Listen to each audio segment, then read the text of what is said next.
story of how God was seeking a bride for his son.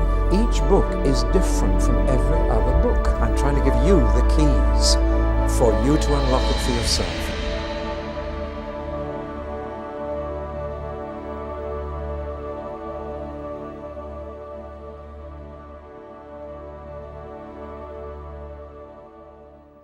Now, it's the 6th book in the Old Testament, and in English it just seems to carry on from the 5th.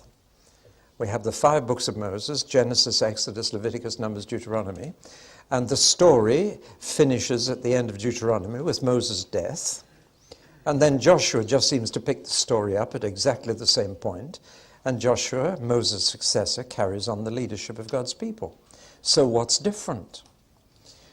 And why is this book not read annually in the synagogue, whereas Deuteronomy is? You see, in our Bibles, it looks no different, does it? It just carries straight on, and the story continues. But to the Jew, there is a profound difference between Deuteronomy and Joshua. Deuteronomy is part of the law of Moses. Joshua isn't. Quite a different book. And of course, if you really think about it, Deuteronomy is packed with what I've called legislation. It's packed with the laws of God. There isn't a single law anywhere in the book of Joshua or in any of the books that follow it. We are out of the law country, or in a word, we are out of the foundation of the nation. We are now into the outworking of that constitution. So the first 5 books of our Bible are the basic constitution of the people Israel. That's their foundation. And the rest of the Old Testament is how it all works out. So that when you put the book of Joshua, which is the first non-law book in the Bible, against the first 5 books, you see a remarkable change. I've tried just to indicate this. See, the next 6 books are all what we call history. In the next video that I'm going to make with you, I'll show you that the Jews don't call these books history at all. They actually call them prophecy. But I'm afraid we tend to think of them as history, and the story continued. But when you read those 5 books and then these 6 books, then you realize the contrast between them. This is the law, the foundation of Judaism, and they usually call the first 5 books the Torah, which means instruction. And basically every Jewish rabbi is instructed in those 5 books, and they're read through once a year. But here we have in the Jewish scriptures, these are called the former prophets. We don't ever think of them like that. And in the next video we're going to look at why. Here we have God's promises to them, but here we have the fulfillment of those promises, how God kept his word. Here God says what he will do, but here he does it. And once again, this grace-gratitude theme comes out. The grace of God is very clear in the first 5 books. In the next 6, we shall see quite a bit of gratitude, not quite enough, but quite a lot. Here the redemption, here the righteousness, here the legislation in the law of Moses, but here the application of that law to their life and how it all worked out in practice. Here are the promises to bless obedience, and in Joshua, their obedience is blessed. They do what God tells them, and Jericho's walls fall. Even though what God told them to do seemed crazy, irrelevant, and useless. But they did it, and God blessed them. And the land was given to them because they obeyed God. But I'm afraid there are also some examples in these books of the opposite, of where they were disobedient and they were cursed. And unfortunately, though Joshua tells us how they were given the land, the 2nd book of Kings tells us how it was taken away from them again. It's the tragic story now of how the promises to bless them if they were obedient and to curse them if they were disobedient, these books tell us actually how those promises were fulfilled. They were blessed at first, and then they were cursed. And from Joshua through to the end of Kings, it's the sad story of how they got the promised land and how they lost it again. The book of Joshua is mainly a book of obedience, but the seeds of disobedience are there. They got Jericho all right, but they didn't get the next town, Ai, because they were disobedient. So the seeds were already there of losing the land, but it didn't happen for many centuries, and then they lost it totally again.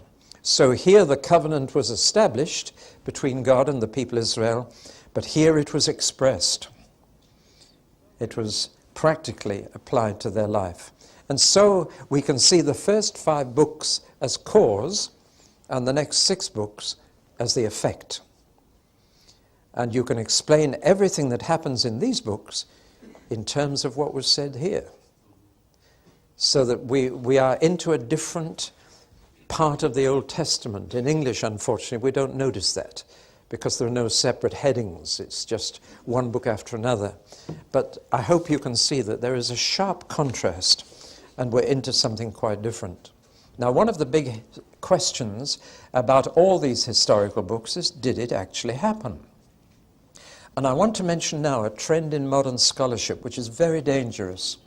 And that is to say that the truth in the Bible is not historical or scientific, but truth of moral and religious value. Now let me spell that out. People widely believe that the Bible is full of truth, but what kind of truth?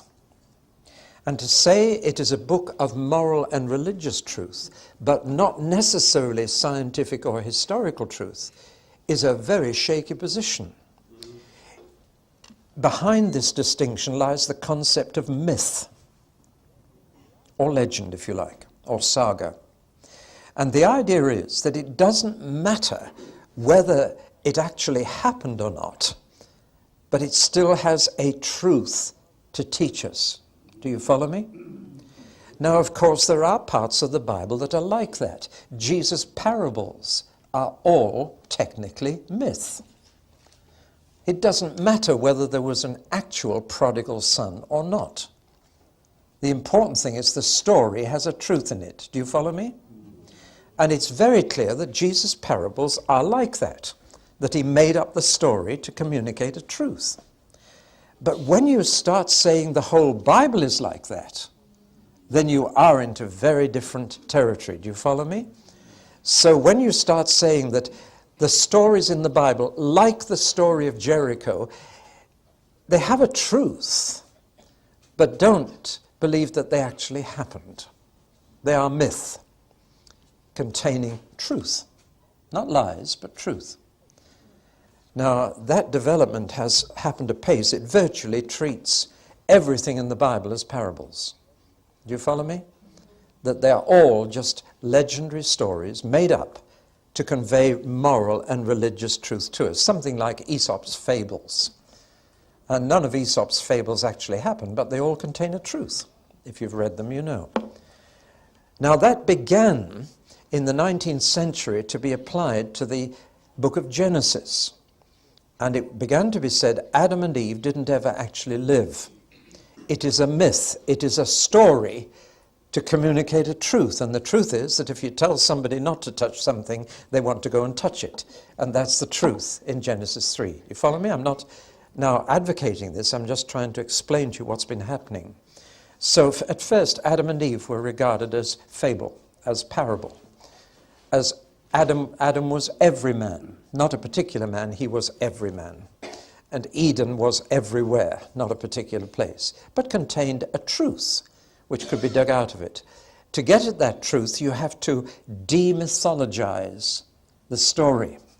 You have to get rid of the story part and just keep the truth part of it. Well, it soon began to apply it to others, to Noah next. And Noah's flood didn't happen. But the story of the flood has a moral or religious truth in it for us. So the Bible became not a book of history, but a book of values. That's the favorite term that's being used nowadays. It's got value, but it's moral and religious, not historical or scientific. Then it began to be applied to Abraham, Isaac, and Jacob. Then Jonah began to be treated as a myth. even though he's presented as a factual man with a genealogy in the book of Kings. And now it has even got right into the New Testament. And in fact, many now church figures question whether the virgin birth actually happened. But it is a story with a truth in it. You see, it's got value for us, but not historical. Then it finally was applied to the resurrection of Jesus himself. And we have bishops saying that it doesn't matter if Jesus' bones lie rotting in the Middle East. That doesn't affect the story of the resurrection. And the story contains the truth that Jesus' influence went on after his death. Now, this is a process that was particularly applied to the book of Joshua and the story of Jericho. And the reason why all this developed was to make the Bible acceptable in a scientific age, because this enabled the miracles to be dismissed as stories and not actual events. And you can see the motivation behind this. Well, now, what's wrong with that? Because you see, the book of Joshua is full of what a scientific age says are impossible things. The walls of Jericho are not the biggest problem. The biggest problem is the sun and the moon standing still for a whole day. And if it wasn't them that stood still, but the earth that stopped revolving, why wasn't everybody flung off into space when the whole earth stopped with a jerk? And so that is claimed to be a myth. The truth in the story is that God wants to help us win our battles. But the historical truth is not there. Now, I hope I've said enough to show you this development. It is very widespread. So when you turn to the book of Joshua, you're faced with rivers drying up and walls collapsing and sun and moon standing still. What do you make of all that in a scientific age? Well, let's assume that they are fiction for a moment and that they are simply legends. So we cut them out. We demythologize the book. What's left? If you cut the miracles out of the books of the Bible, you are left with a purely human history. And you might as well study the history of ancient Tibet. I'm sure you'd find some value in that. But this is serious. Once you cut out the miraculous part and say that's ridiculous, it couldn't happen, you are actually cutting out God's part in history. And you're only left then with man's part. And what's the point of studying man's history 3,000 years ago? I see no point in it at all. I might as well lecture to you on Chinese culture in the Ding Ministry or whatever it is. See, it's as irrelevant as that. Because, in fact, the miraculous is absolutely fundamental to the Bible history. So fundamental that if you cut that out, there really isn't anything left worth studying. Now let's take this a little further than that. Joshua presents us with real people in real places. Real places, the Jordan River is a real place. You can go and see it. I've baptized people in it. Jericho's a real place. I've stood on the ruins of it. Jerusalem is a real place. You can go and stand in the streets. And the people, the Canaanites, were real people. Archaeology demonstrates that. The Israelites are real people. Their descendants are still with us. Furthermore, the book of Joshua claims to be written by eyewitnesses. It's written in the first person plural. We marched around the walls of Jericho. Now that's a direct claim of people who said, we were there. We saw what happened. Why should it be thought that a scholar in the 20th century AD knows better what happened than someone who was actually there? It's a strange prejudice that comes to such a conclusion. So the book claims to be a record of events written at the time. And one of the frequent little phrases that comes in the book is, and it is there to this day. So people could go and check up on what had been recorded. Now, to dismiss all this as myth is a very arrogant thing to do, unless you have very good evidence. Furthermore, archaeology has been busy confirming a great deal of Joshua. I'll tell you more about the archaeology of Jericho in a moment. But there are other cities that they conquered, cities like Hazor and Lachish, and a number of other cities. And archaeologists have been busy on all these cities, and what they have discovered is that over a period of 50 years, the entire culture of all those cities changed radically to a much simpler lifestyle. They were very sophisticated cities. They were very elaborate, wealthy cities with a culture of their own. Yet over the space of 50 years, all these cities have been utterly destroyed and a new city built on them of a very different culture. That's a remarkable thing for archaeologists to have discovered. And the dating of that change exactly fits with Joshua's account of how they took those cities over a period of 50 years. Now, let's be quite clear that archaeology cannot prove a miracle because it can only examine the results of the miracle and wasn't there to observe what happened at the time. Archaeology can find fallen walls, but it can't find out who knocked them down. For that, we either have to say it was a sheer coincidence and they fell at just the right moment, or we've got to say it wasn't chance at all, and that God was also busy at the time. And to God, knocking a wall down is nothing, absolutely nothing. Now, there are also parallels to some of the events in Joshua. For example, the Jordan River regularly dries up in time of flood. Now, that sounds a contradiction, but I'll tell you how it happens. It is a very meandering river as it goes down the Jordan Valley. And in flood, when it meanders, it undercuts the banks on the curve. And very often, even to this day, when it undercuts one of the big banks, the bank falls in and temporarily dams the stream until it rises and gets over the dam. And it may stop for 4 or 5 hours. So these things haven't just happened once, they happen again. Furthermore, big buildings do collapse. I don't know how many cathedrals in England have lost their spires and towers this way. They've just suddenly collapsed. Now, I'm not trying to explain the miracles away, but I'm saying these are not isolated events. What is significant about them in the book of Joshua is that they happened at exactly the minute that God said they would happen, and happened just when they were most needed. So you've still got a problem, even if you try and explain it away in naturalistic terms. The heart of the issue is, was God involved or not? And if you remove the supernatural events, you remove the divine activity, and you reduce the Bible to human activity, and it then becomes like any other history book of no more relevance to us today than ancient China. You see, the Bible is not the history of Israel. There is so much excluded. It's not a complete history of Israel. Joshua covers 40 years, yet most of what happened in those 40 years is not recorded. And the fall of Jericho fills about 3 chapters. It's out of all proportion to be a history of Israel.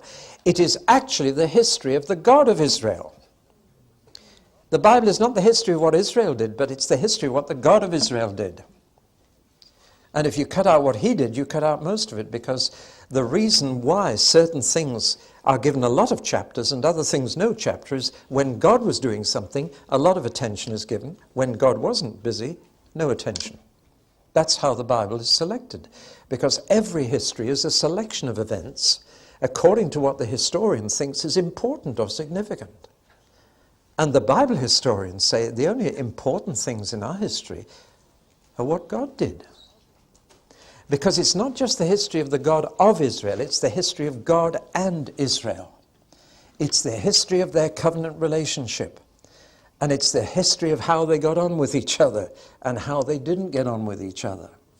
And how God reacted to what they did. And so it's a history of the God and Israel, what he said and did. He's the real hero of the drama.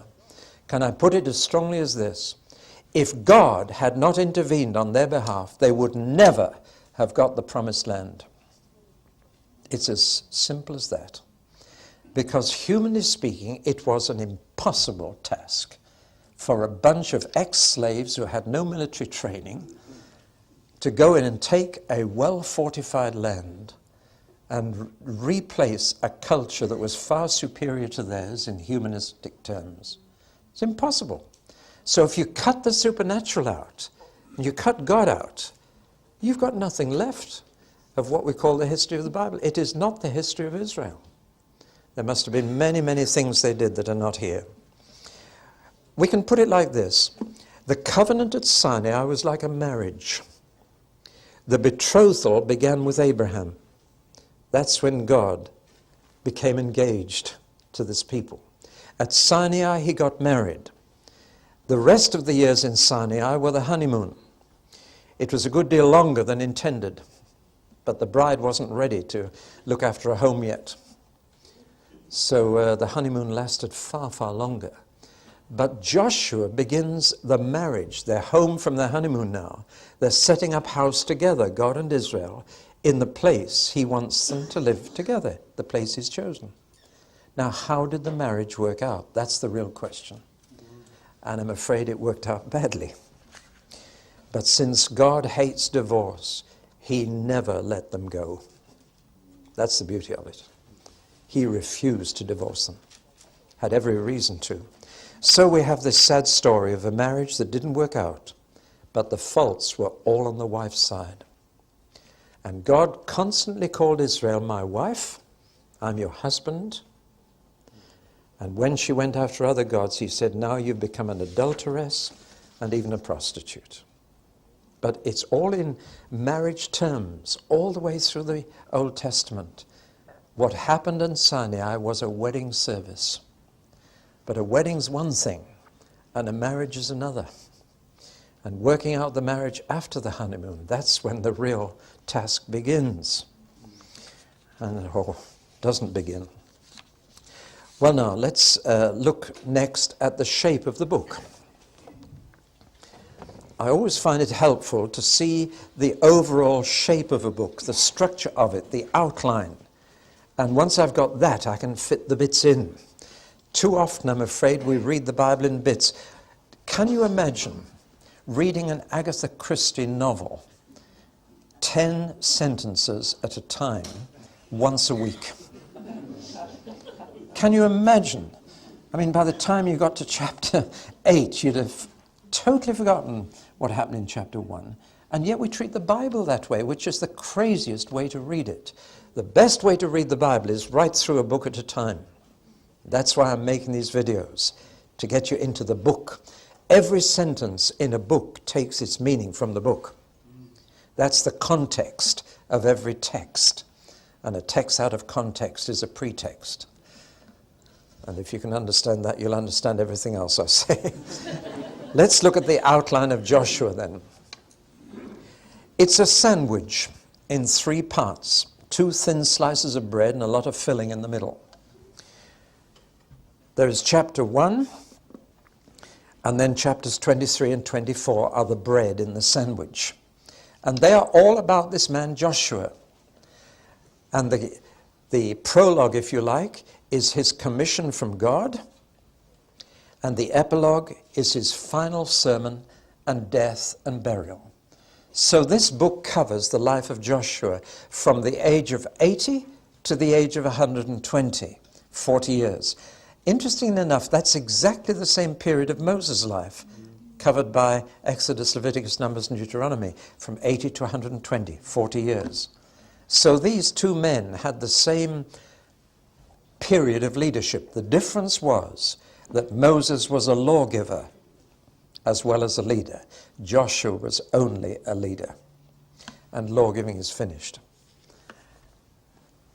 In the middle, chapters 2 to 22 is a simple account of how they took the land that God had promised them, in spite of the fact that it was already occupied.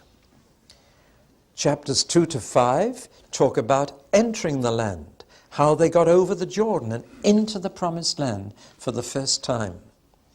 One lovely little touch is this. The day they got over the Jordan, what is it? Stopped. manna stopped.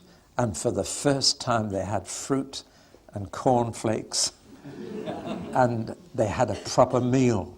Interesting. As soon as they got over the Jordan, God stopped feeding them. Now you've got to feed yourselves, he said. But he'd given them a land flowing with milk and honey. So that's entering chapters 2 to 5. Chapters 6 to 12 were how they conquered the land. And the strategy is terrific. You divide to conquer. And so Joshua drove a wedge straight through the middle of the promised land. And having divided the enemy troops into two halves so they couldn't line up against him, he then cleaned up the north and then he cleaned up the south. Brilliant strategy. And God showed him how to do it. But so he conquered the center first, then the south. Sorry, then the south, then the north. I gave it to you wrong way round. And then in chapter 12, we have a list of 24 kings that Joshua defeated. Now, of course, a king wasn't necessarily a king over an empire. The leader of a tribe would be a king, a sheikh, if you like. But there are 24 kings that he... Then came the task of dividing the land up between the tribes who'd conquered it. So we have three simple parts in the middle of Joshua: entering the land, conquering it, and then dividing it up. And that's when they had a national lottery. But more of that later. Literally true. They had a national lottery for it, and I'll tell you why in a moment. Lotteries are biblical. Right up to the day of Pentecost. And then they become wrong. And I'm sure you know why that is. But remember, they chose the replacement for Judas Iscariot by lottery? Well, they did it not because they were appealing to chance, but I'll tell you why they did it later. But they had a national lottery to divide it. Now, have you got the shape of the book, Joshua? A sandwich, his call and commission, which came from both God and the people. That's going to be a very interesting point. Then he led them to enter the land, to conquer it, and divided it properly among the different tribes. And then he preached a final sermon to them, a magnificent sermon. Choose this day who you will serve. As for me and my household, I'll serve the Lord. Tremendous dying. You remember a man's dying words, don't you? And that was his last message. And then he's buried. Well, having got the shape, let's begin to look at it in greater detail. Very simple structure and a very obvious outline. I have to point out that I'm afraid the chapter divisions in our English Bible are so often in the wrong place. I wish I'd been able to do it. But in fact, I honestly believe it should never have been done. I believe very firmly that the Bible should never have had chapter numbers in it and never verse numbers. You would then have to know your Bible. But we've become text people, as if God just gave us a box full of individual verses that we can quote to support anything we wish to prove. And the Bible's become a source of proof texts for people. And you can prove anything you like from the Bible. I can prove atheism from the Bible. There's a verse that says there is no God in the Psalms. Then goes on to say the fool has said in his heart there is no God, but there are the words, there is no God. You can prove anything from the Bible by proving texts. But the context, God gave us a library of books. He didn't give us one book, he gave us a library of books. And each book has its own character. And we must study the book as a whole if we're really going to understand the Bible message. So let's look at his commission first. He was 80, and the call came to him from two directions. I like this. I believe we need this double call if we're going to remain faithful to God. You need a call from God, and you need a call from God's people.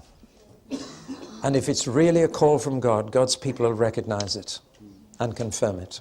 Too many people say, God has told me to do this, and it hasn't been confirmed by God's people. Other people have been forced into Christian work because God's people have told them to, and they haven't heard from God about it. But when you've got both, I'm now in a traveling ministry. It's not what I would have chosen, but I live out of a suitcase.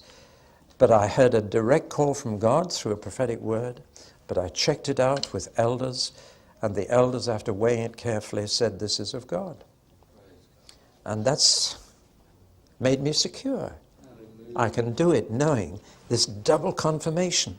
God and his people. Look for that double call. So Joshua was called by God. God said, Moses is dead. Well, Joshua knew that. But God said, Moses is dead. Now you. And he said, I will never leave you nor forsake you. That's the promise. Moses got them out of Egypt. You're to get them into Canaan. And those two tasks are very important.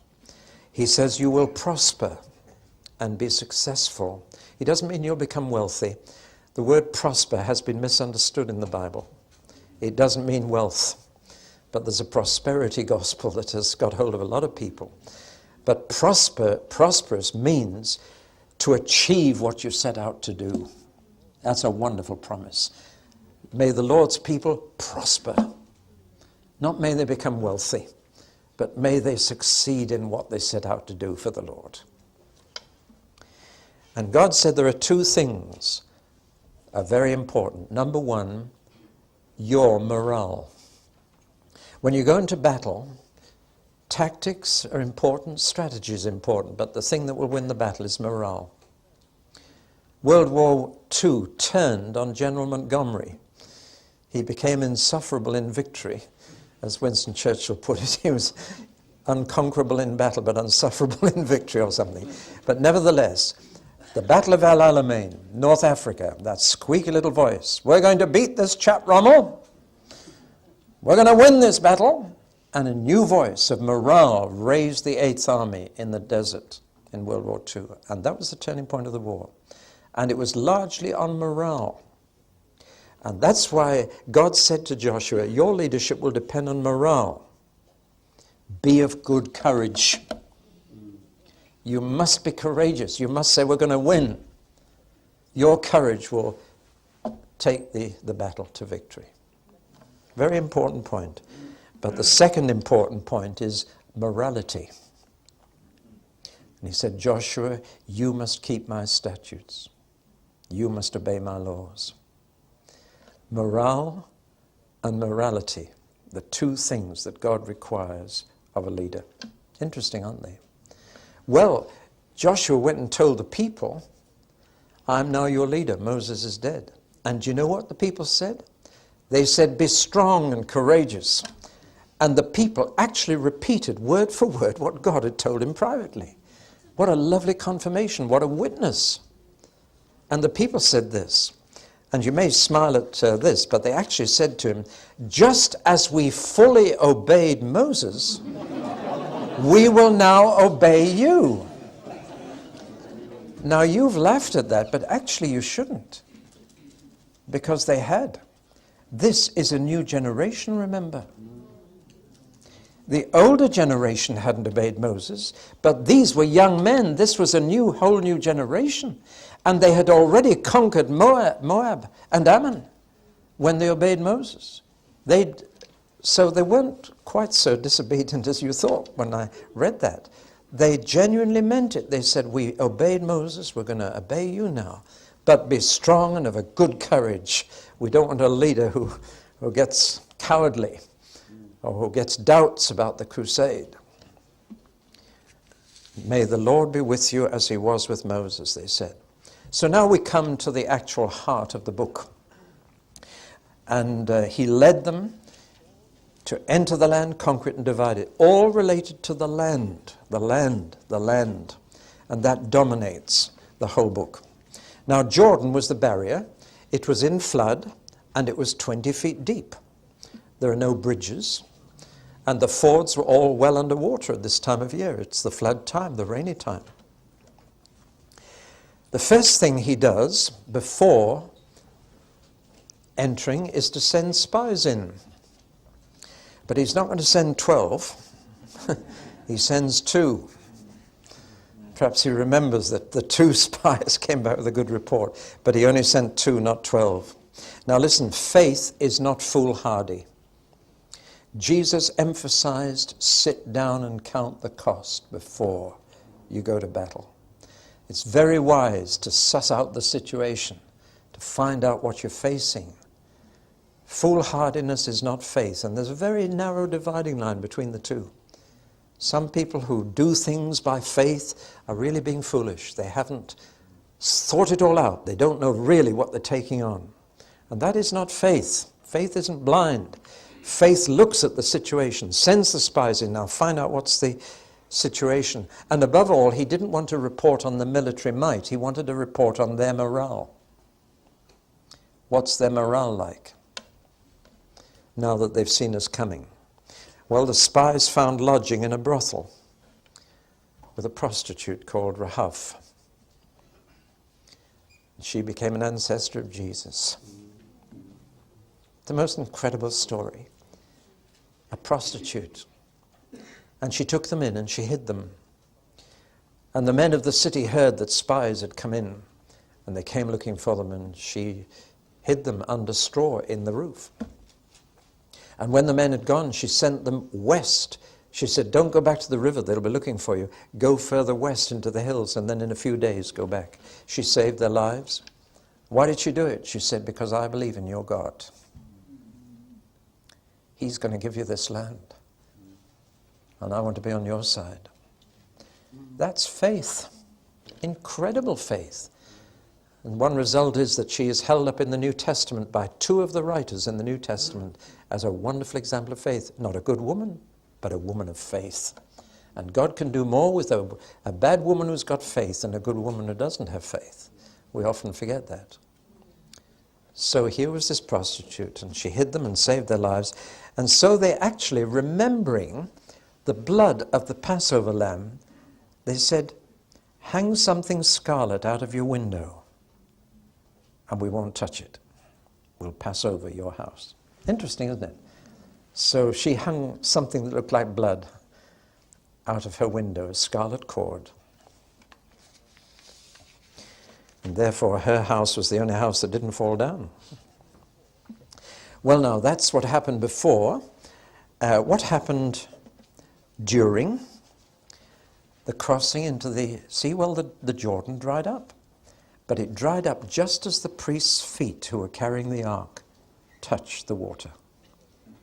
Yes, it means that further up the river, the bank caved in and dammed the stream temporarily.